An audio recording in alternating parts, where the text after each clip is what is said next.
مذاق بنا لیا ہے۔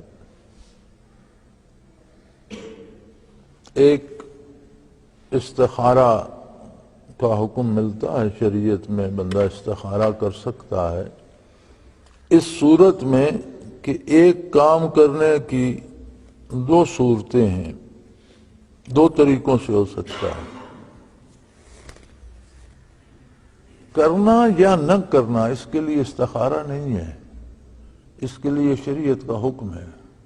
کام شرعاً جائز ہے تو آپ ضرور کریں، شرعاً جائز نہیں ہے تو آپ نہ کریں، اس میں کوئی استخارہ نہیں۔ کسی کام کے کرنے نہ کرنے کا معیار حکم شرعی ہے، استخارہ نہیں ہے، یہ یاد رکھ لیں۔ یہ تو اب تو عام ہو گیا نا استخارہ، ہر بندہ دال خریدنے جائے تو وہ کہتا ہے استخارہ ٹی وی پہ کرا لو، دال خریدوں کہ نہ خریدوں۔ استخارہ کسی کام کے کرنے یا نہ کرنے کے لیے نہیں ہے، کرنے یا نہ کرنے کے لیے حکم شرعی شرط ہے۔ اگر شرعاً جائز ہے آپ کر سکتے ہیں، کسی استخارے کی ضرورت نہیں۔ شرعاً جائز نہیں ہے آپ نہیں کر سکتے، کسی استخارے کی ضرورت نہیں۔ ایک کام ہے وہ کرنا ہے، اس کے دو طریقے اور دونوں شرعاً جائز ہیں، دو طرح سے ہو سکتا ہے اور دونوں طریقے شرعاً جائز ہیں۔ تو اس میں حضور علیہ السلام نے فرمایا کہ استخارہ کر لو، دو نفل پڑھو اور اللہ سے دعا کرو کہ اللہ میری رہنمائی فرما کہ یہ کام میں کس طریقے سے کروں، تو اللہ کریم تمہیں شاید خواب دکھا دیں یا کوئی رہنمائی فرما دیں اور تمہیں سمجھ آ جائے کہ اس طریقے سے کروں تو بہتر ہے۔ لیکن ہم یہ بھول جاتے ہیں کہ جن لوگوں کو حضور صلی اللہ علیہ وسلم نے یہ تعلیم دیا تھا وہ لوگ کون تھے؟ وہ صحابہ کرام تھے، ان کے دل روشن تھے، وہ پکے نمازی تھے، وہ ایک ایک ذرہ حلال کا کھاتے تھے، حرام نہیں کھاتے تھے، وہ جھوٹ نہیں بولتے تھے، وہ چوری نہیں کرتے تھے، وہ اللہ کے رسول کی نافرمانی نہیں کرتے تھے۔ یعنی استخارہ کے پہلے وہ اوصاف بھی چاہیے جو مومن کے ہیں۔ اب جن لوگوں کا سارا نظام ہی معاشی سود کا ہے، ہم لوگوں کا، یہ جو کپڑے میں نے تن پہ پہنے ہوئے ہیں اس کی تاروں میں بھی سود ہے، میں مجبور ہوں۔ یہ جو جانماز پڑا ہے ہمارے پاس اس کی تاروں میں بھی سود ہے، ہر کارخانہ سود پہ چل رہا ہے۔ یہ جو کارپٹ مسجد میں بچھا ہوا ہے، یہ جو سیمنٹ مسجد میں لگا ہوا ہے، سب میں سود کا اثر شامل ہے، یہ سارے کارخانے سود پہ چل رہے ہیں۔ تو ہمارے اوڑھنے بچھونے میں سود ہے، ہمارا استخارہ کیا ہوگا؟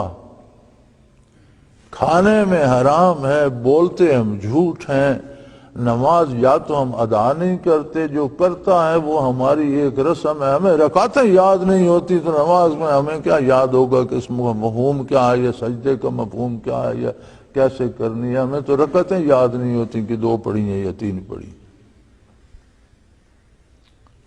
تو اس طرح کے لوگ استخارے کے قابل نہیں۔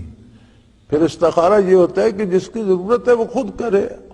اب یہ ہو گیا کہ جی آپ اتنے پیسے مجھے دیں میں آپ کو استخارہ کر دیتا ہوں، یا ٹی وی والے چینل چلانے کے لیے ایک ملا وہاں بٹھا لیتے ہیں، آپ فون کر کے بتائیں وہ اسی وقت استخارہ کر کے بتائیں۔ یہ دین کا مذاق اڑانا ہے، یہ درست نہیں ہے۔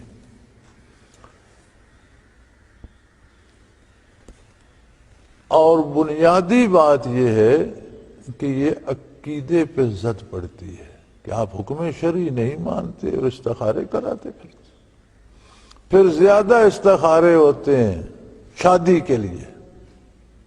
میرے پاس بھی آتے ہیں خطوط، جی فلاں جگہ بچے یا بچی کا رشتہ کرنا ہے، استخارہ کر کے بتائیں۔ بچہ بچی آپ کا استخارہ میرے سر میں درد ہے کہ میں کرتا پھروں؟